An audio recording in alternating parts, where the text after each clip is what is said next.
China and Russia's level of cooperation on display in Uzbekistan. Welcome to VOA Asia Weekly. I'm Chris Casqueo in Washington. That story is coming up, but first making headlines. North Korea unveiled new propaganda posters featuring its nuclear-tipped ballistic missiles for the first time in years, state media reported, after leader Kim Jong-un enshrined preemptive strike into its nuclear policy last week. Hundreds of conservative Muslims marched in Indonesia's capital, demanding that the government revoke its decision to increase fuel prices. Bangladesh's Prime Minister Sheikh Hasina said that the prolonged stay of more than 1 million Rohingya refugees in crowded camps has become a serious security and stability concern.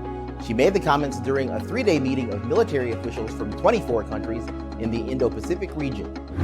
The chief of the U.S. Agency for International Development announced a $60 million aid package for Sri Lanka, with $40 million for fertilizer imports and $20 million for humanitarian needs to help the country's deep financial crisis.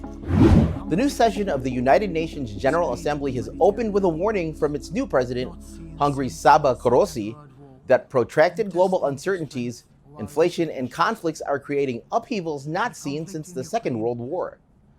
As Russia faces further isolation from the West after its invasion of Ukraine, Russian President Vladimir Putin and Chinese leader Xi Jinping met in Uzbekistan on the sidelines of the Shanghai Cooperation Organization Summit, a gathering that indicates the strength of the cooperation between the two countries.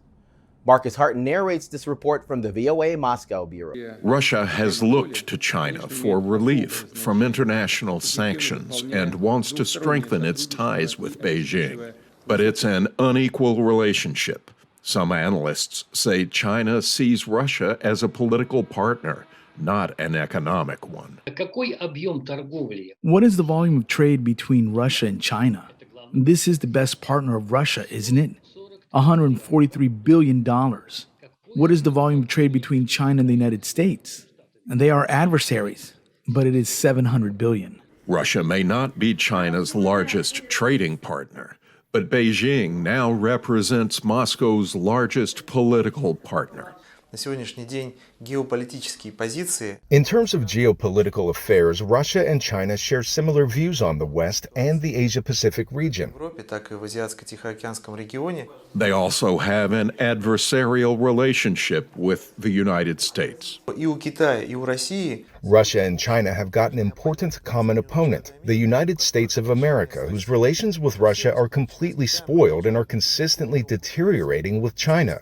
That naturally makes Russia and China closer to each other. This is the Chinese leader's first trip outside his country since the start of the COVID crisis, and the decision to hold the meeting in Uzbekistan highlights the area's strategic importance. Central Asia is also a transit region. This is the first point. Secondly, there are China's real economic interests. That is quite clear.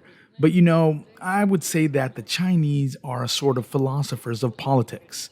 They perfectly realize anyway that Central Asia will never escape their influence.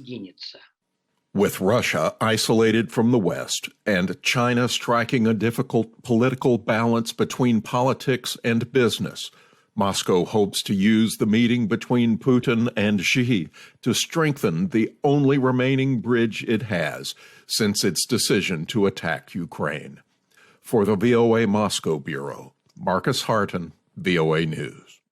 Visit voanews.com for the most up-to-date stories. You're watching VOA Asia Weekly.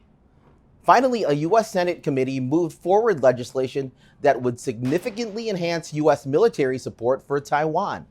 The Taiwan Policy Act would provide more than $4 billion in additional security assistance. It also calls for treating Taiwan as a major non-NATO ally. The next step, a vote in the full U.S. Senate, but no word on when that might take place. That's all the time we have here on this edition of VOA Asia Weekly.